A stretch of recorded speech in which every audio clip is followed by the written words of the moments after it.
Welcome aboard. Welcome to the podcast. It's time for Haack Talk with Jerry Haack.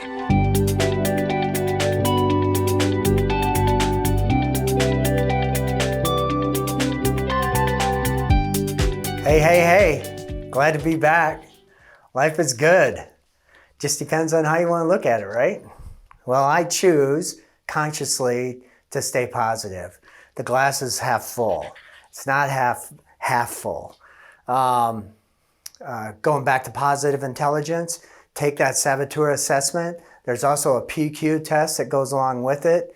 Read Shirzad Shamin's book, Positive Intelligence. It's so good. First 8 chapters gives you the data and the science behind how our brain works. And then from there, he gives all of these examples of over, I don't know how many thousands of different businesses and billionaires and CEOs and wildly successful human beings that struggle with finding peace of mind. Doesn't that sound good? Peace of mind?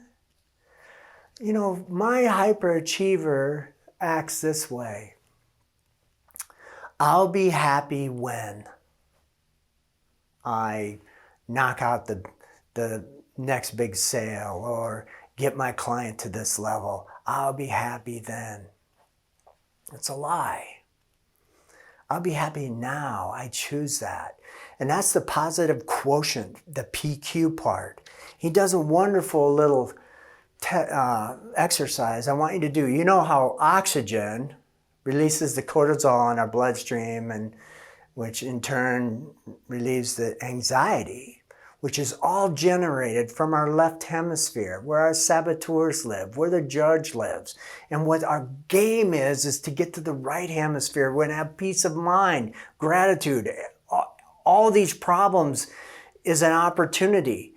And when we're in that sage being, part of our right hemisphere, we know beyond a shadow of a doubt, in our freaking core, that there's a gift behind every obstacle. There's a gift. That's what it's really like to be in sage. I love the analogy that when I get hot or I get pissed, to try to equate it as putting my hand on a hot stove. Whoa. That's how I want you to be with your negative emotions. I get ticked off. Okay, I'm hot. How do I get out of it? So here's a simple thing. Our right hemisphere is really attached to our body, and being conscious of our body means we'd be conscious of the stress. So some of us don't even realize I got a headache, my neck is stiff, my fists are clenched, I feel stress across my chest. At my age, can't afford to have stress across your chest. Being conscious of what your body is trying to tell you, wake up, wake up. Your body's trying to tell you something is coming from your right hemisphere. You got a vagus nerve running down your spine from your limbic system. It's going to key organs in your body. I got a gut feel, my heart hurt, whatever. Your body's trying to tell you something. So I feel hot, I get angry, I feel shame, I react. One way to get past that is take a big old breath and breathe and get my lungs full. And then the next part is to do this little exercise for 10 seconds.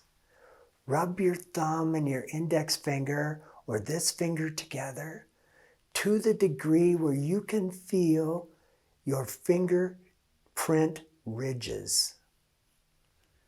Try it right now. 10 seconds.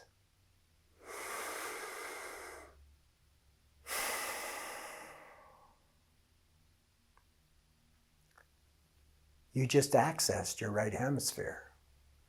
And in that space, everything calms down. You become more proactive. You're solid in your stance. Really good leaders can transfer that. So I've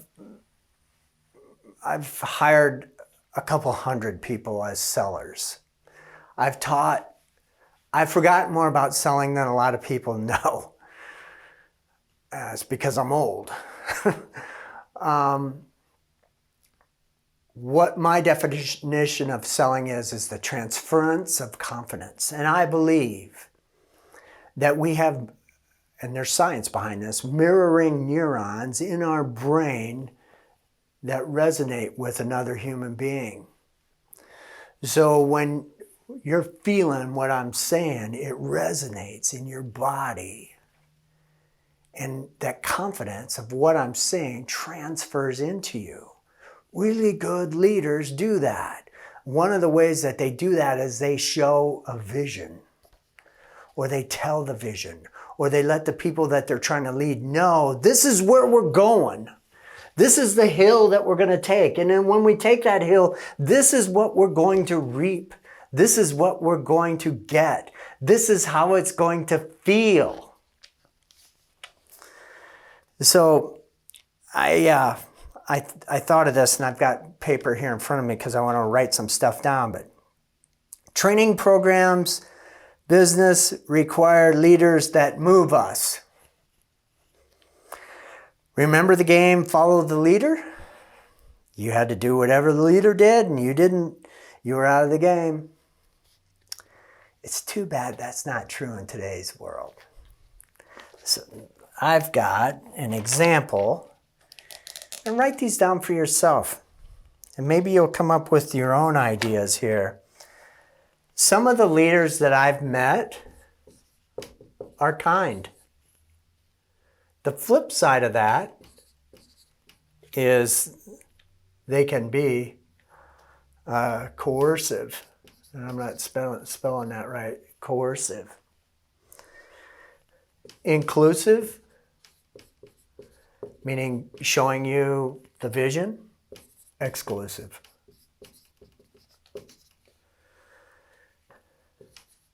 Explanatory.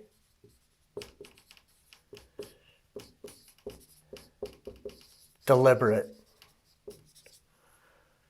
Just do what I tell you to do.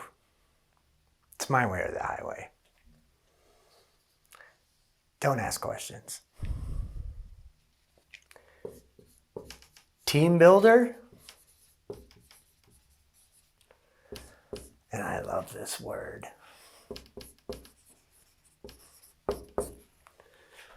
Tyrant. Tyrants lead with fear. Anytime I feel fear coming out of somebody who is trying to inspire and motivate me, get me to do, get me to move, and they use fear as a motivator, I go the other way.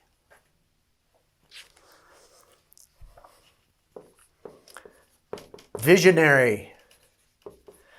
Along with visionary, there's inspiration, motivation. It can be very entrepreneurial. I'm glad that this has got a little glare to it because I'm not spelling right. Over here, visionary, bottom line, matrix, system, is more of a managerial type of leadership versus this just being true leadership. See the difference?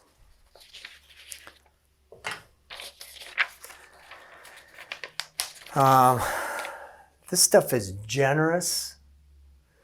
This has not that there's anything wrong with the military, but it has just that military feel to it. And I've met some really, don't get me wrong, I've met some wonderful military base. They've come from the military. They've got wonderful systems in place, wonderful discipline. I love that about them. And they've been able to tap into more of a collaborative feel. They've been able to tap in, so they got the best of both worlds. They're coming from their left hemisphere that we've got systems in place. We're going to follow these systems. This is the structure. This is your job title. This is what you're responsible for. Do you understand it? Do you trust that this is going to work? Do you commit to it? Can I hold you accountable to it? Are you willing to give me the feedback that I need if you don't agree? It's powerful. I love that. And in addition to that, to be able to meet them where the person that you're trying to inspire, where they're at. Being able to sense that they're afraid or they have some shame because they screwed something up in the past. They're afraid they're going to screw it up again. Or you notice that they don't have a voice during some really big meetings. And you're able to meet them where they're at and bring the voice out. Maybe they're introverted. And this person over here is extroverted and being a little too verbose, and you have the emotional intelligence to be able to quiet that verbose and get the person that doesn't have a voice to come out and play.